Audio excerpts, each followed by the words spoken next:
Joining me live is Aussie home broker Danny Blair. Danny, thanks so much for joining us. Yeah, it's certainly seeming harder and harder, isn't it, for Aussies to buy a property. What are some of the main tips into perhaps a first home loan? Thanks for having me, Janie. Listen, I think the first main tip for around a home loan is to do your market research. There's a variety of different options around different deposits, schemes, concessions, and different loan options out there. Probably the recommendation would be that you meet a mortgage expert to give you a clear understanding of how much you could actually borrow and afford. This will take a lot of the stress and pressure out of the home loan process and give you a little bit of time to actually enjoy the enjoyable bit of the process, which is actually find the property available. Yeah, because as you said, there's so much to contend with. You've got stamp duty, you've got concessions and so much. But yes, it can be an enjoyable time. That's spot on. Stamp duty can be anywhere from 3 to 4% of the purchase price. Some states have different concessions and waivers on, depending on your personal circumstance. Other fees to consider are things like lender's mortgage insurance, where the banks or lender will charge you an insurance fee if you've got less than 20% deposit.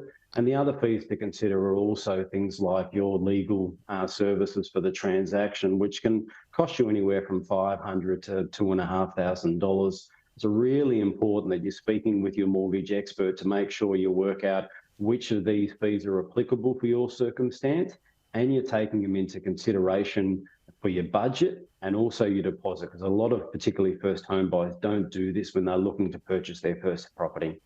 And also interest rates, which look like they may drop this year and the second half of the year, possibly looking a little bit more stable, but we don't know at this stage. But how do we get the best deal? Oh, listen, the best thing you can do is talk to your mortgage expert.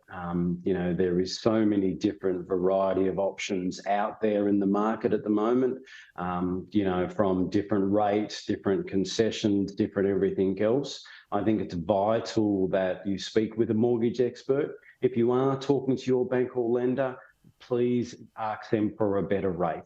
Or even better, get your mortgage broker to go to them on your behalf and do all of the haggling and everything for you and do all the hard work on your behalf.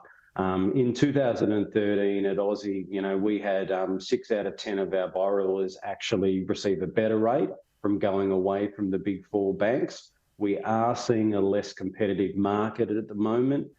With the rising interest rates, we've seen a reduction of the cash rebates and incentives that are available. So overall, we're just seeing the overall market less competitive than what it was, say, 12 months ago.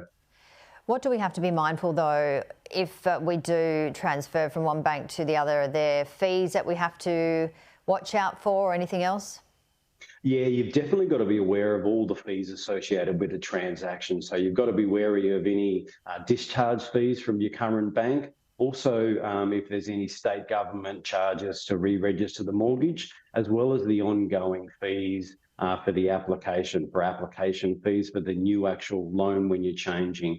We always recommend that at a minimum, though, once a year, you're contacting your bank or getting your broker to do it on your behalf to make sure you're on the best rate possible. What we don't want to see is the mortgage creep. People get a loan, they put it in the cupboard, they forget about it, and then 2 or 3 years later, they find out that 1 or 2, 3% above where they should be and where the market is. This is where a mortgage broker comes into play to actually help you for the long term of the home loan, not just the initial purchase of the property and the home loan you get when you first start out.